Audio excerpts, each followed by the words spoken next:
3 महीने पहले ही सचिन के घर बेटी का जन्म हुआ था। उनका परिवार फाइनेंशियली वीक था और वह झुग्गी बस्ती स्लम एरिया में रहते थे। रात के 9:30 बज रहे थे। बच्ची की मां ने उसे दूध पिलाकर सुला दिया था। गर्मी का मौसम था और लाइट चली जाती है, इसलिए सभी दरवाजा खोलकर सोने चले जाते हैं। गर्मी की वजह से बच्ची की मां को नींद नहीं आ रही थी। वह रात 1 बजे तक जागती रहती है, लेकिन आखिरकार थक हार कर सो जाती है। लगभग रात के 3 - 3:30 बजे के बीच अचानक बर्तन गिरने का शोर होता है। सभी जाग जाते हैं और देखते हैं कि बिल्ली ने बर्तन गिराया है। तभी उनकी नजर बिस्तर पर पड़ती है और उनके होश उड़ जाते हैं।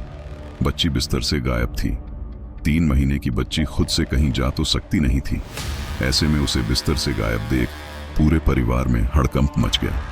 अभी 1.5 घंटे पहले ही उसकी मां सोई थी। घर वालों के हाथ पैर फूल गए। वह हर जगह बच्ची को खोजने लगे। आस पड़ोस मोहल्ले के लोग भी जाग गए।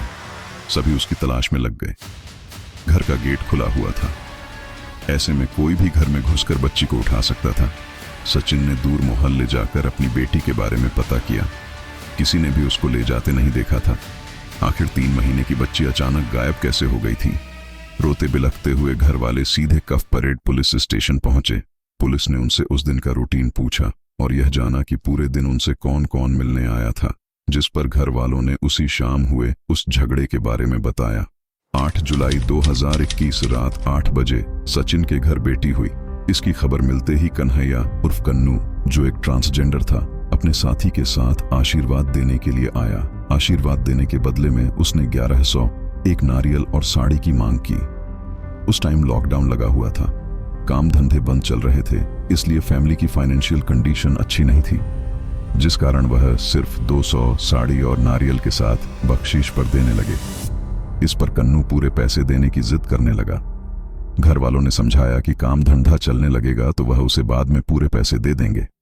यह सुनकर कन्नू भड़क गया और जाते जाते धमकी देकर गया कि अगले 5-6 दिन में वह कुछ ऐसा करेगा जिससे उसका नाम बड़ा हो जाएगा।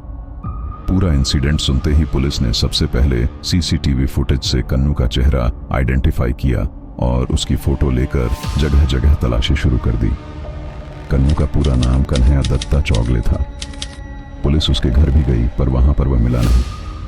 वहीं किसी ने कन्नू को बताया कि पुलिस उसे किसी केस के सिलसिले में ढूंढ रही है, जिस पर वह अकड़कर बोला, मैं डरता हूं क्या, पुलिस से, और खुद ही पुलिस स्टेशन पहुंच गया।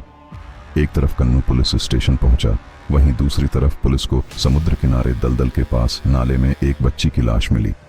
जब उसकी शिनाख्त की गई तो वह बच्ची सचिन की लापता हुई बेटी थी। पोस्टमार्टम करने पर निकल कर आया कि उसके साथ दरिंदगी की गई है। वहीं पुलिस ने कन्नू से सख्ती से अपने तरीके से पूछताछ शुरू की तो उसने सच उगलना शुरू कर दिया। बच्ची की डेड बॉडी भी मिल गई थी, इसलिए उसके पास अब होशियारी दिखाने का मौका नहीं था। कन्नू ने बताया कि पैसे न मिलने पर उसने गुस्से में बदला लेने का सोचा।